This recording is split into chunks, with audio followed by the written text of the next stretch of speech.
Olá pessoal, tudo bem? Sejam bem-vindos ao canal Daniel Lopes, é sempre um prazer e uma honra contar com a sua audiência. E no vídeo de hoje a gente vai mostrar aqui que parece que o Império está bambeando e está bambeando forte. Não é só o Império lá do Dragão Vermelho do Oriente que está bambeando muito forte, mas também o império midiático, o império da comunicação local aqui, né? O pessoal assim, mais de uma linha mais à esquerda gosta de falar muito dos Estados Unidos como império, né? Como aquele famoso livro do Antônio Negri, né? Do Michael Hart, né? Fala do império ali, os americanos querendo colocar o seu império para funcionar, mas nós sabemos que o verdadeiro império ali que passa a sua visão de mundo, que coordena a construção da visão de mundo é o império midiático, e esse império midiático não passa uma visão de mundo capitalista não, muito pelo contrário, tenho certeza que vocês concordam comigo.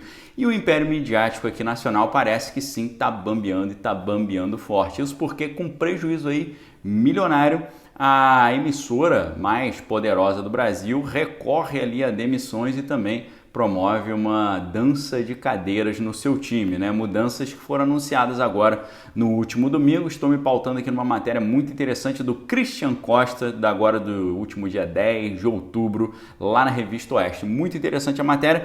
E ele vai dizer, né, que nesse domingo, agora dia 10, foi anunciado aí que vai haver uma grande troca, né? O Tadeu Schmidt, que era do Fantástico, vai para o Big Brother e a troca vai envolver, né, toda a estrutura ali, porque a Maju vai para o Fantástico, aí quem vai ficar no Jornal Hoje, o Tralli fica no Jornal Hoje, por aí vai.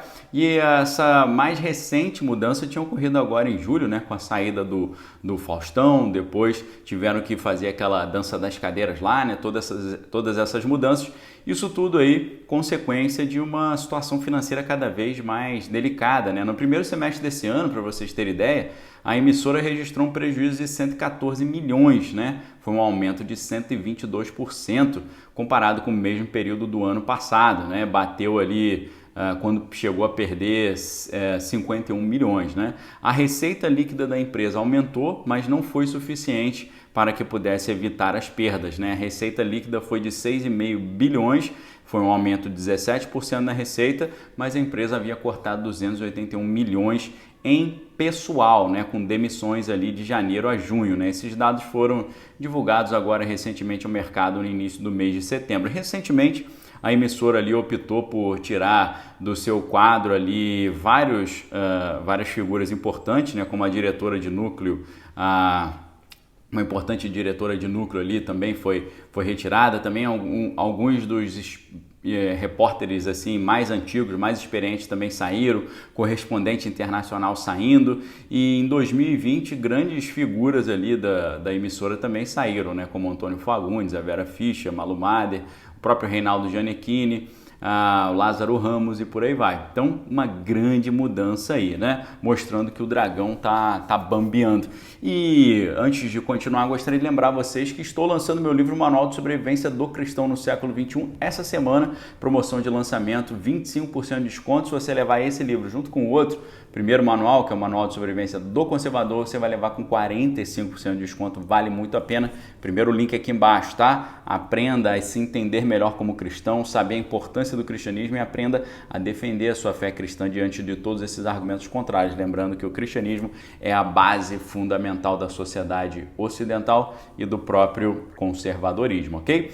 Pessoal, isso aqui é muito importante, esse dado, por quê?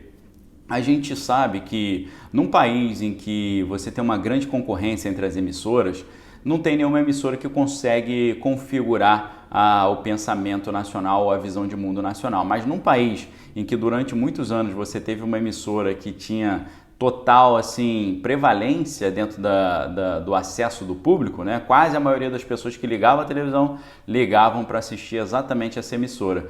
Quando você tem um cenário desse, essa emissora ela tem o poder de influenciar a opinião pública, né? Seguindo aquilo que a gente conhece como teoria do agendamento, né? Ou agenda setting, né? Que é uma teoria muito interessante, foi formulada ali por Maxwell Malcolm e Donald Shaw na década de 70, e essa hipótese propõe ali a ideia de que os consumidores de notícia eles tendem a considerar mais importantes os assuntos que são veiculados com mais destaque na cobertura jornalística, né? Seja no meio impresso, eletrônico, televisivo e por aí vai.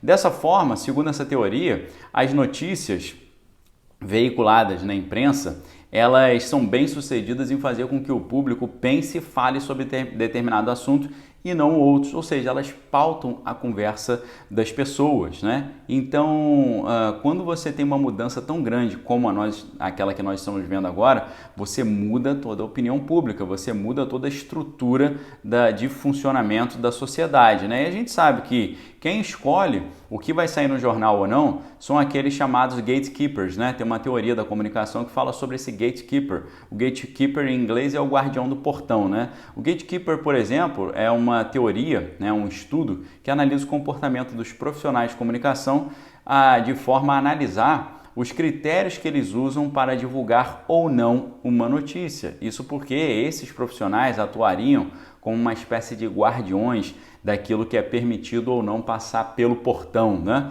Ou melhor, ser veiculado pela mídia. A decisão de publicar ali algo ou não, ela depende principalmente dos acertos e pareceres entre os profissionais, naquelas reuniões de pauta, onde eles decidem o que vai ser noticiado e o que não vai ser noticiado, uma vez que tanto o jornal impresso quanto o jornal televisivo, ele não tem nem espaço infinito, nem tempo infinito. Então, ele tem que pegar de tudo o que está acontecendo e escolher o que ele vai colocar ali ou não. E o que é importante a gente perceber, né, que esses critérios para escolher o que vai ser publicado ou não tem a ver com a cultura de trabalho, com a política empresarial, aos critérios de noticiabilidade, a visão de mundo ali dessas pessoas. Então, sempre tem uma finalidade, sempre tem um critério, né? Em geral, esse critério era chamado de valor notícia, né? São os critérios de seleção para você escolher o que tem potencial para ser uma notícia e o que não tem.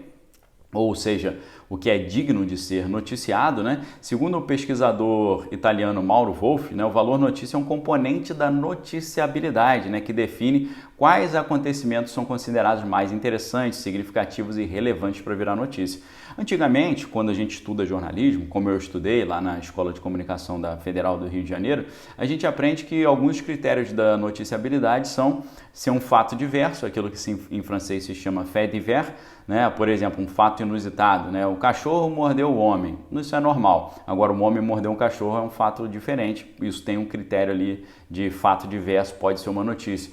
O outro critério é o critério omnibus. Omni é para todos, é todo, e bus é para, ou seja, o critério omnibus é aquilo que é divulgado para todos. Então, você tem esses dois critérios, algo que seja do interesse de todos e algo que tenha ali esse fato diverso. Mas hoje parece que o critério notícia exatamente não é esse, né? Parece que ele mudou completamente, uma vez que o critério notícia hoje é o que a gente pode falar para prejudicar a imagem do governo, né? O que a gente pode publicar para confirmar que esse governo é muito ruim, né?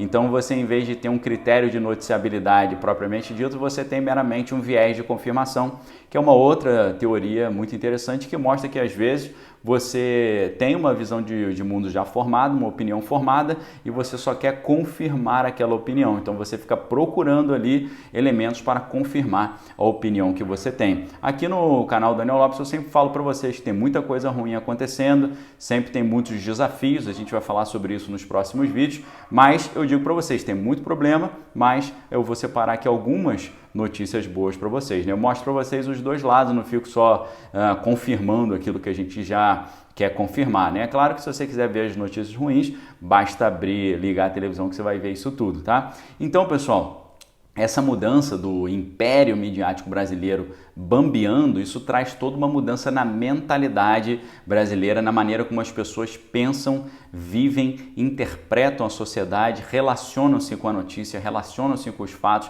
relacionam-se com a realidade que nos cerca. Não só num relacionamento interpessoal, né, um com o outro, mas num relacionamento social. Seja esse relacionamento social mediado por computador ou por celular ou não mediado, né? As relações sociais dos grupos humanos sem a mediação da tecnologia ou mediada pela tecnologia. Isso aqui muda tudo, isso aqui é sinal de que os tempos estão mudando. Será que para o ano que vem, nessa renovação aí que tem da concessão, será que a emissora vai conseguir sobreviver a isso tudo? Levando em conta que ela tem alguns desafios ali ainda grandes pela frente? É a opinião que eu pergunto para você, deixe sua opinião nos comentários. Lembrando que as notícias citadas ficam aqui embaixo no primeiro comentário fixado. Muito obrigado, Deus abençoe vocês. Lembrando que o livro Manual de Sobrevivência do Cristão, lançamento essa semana, está com descontão aí de 25% se levar esse livro. E o primeiro tem um desconto de 45%. Muito obrigado pela audiência, fique com Deus, examine todas as coisas e tem que é bom. Valeu!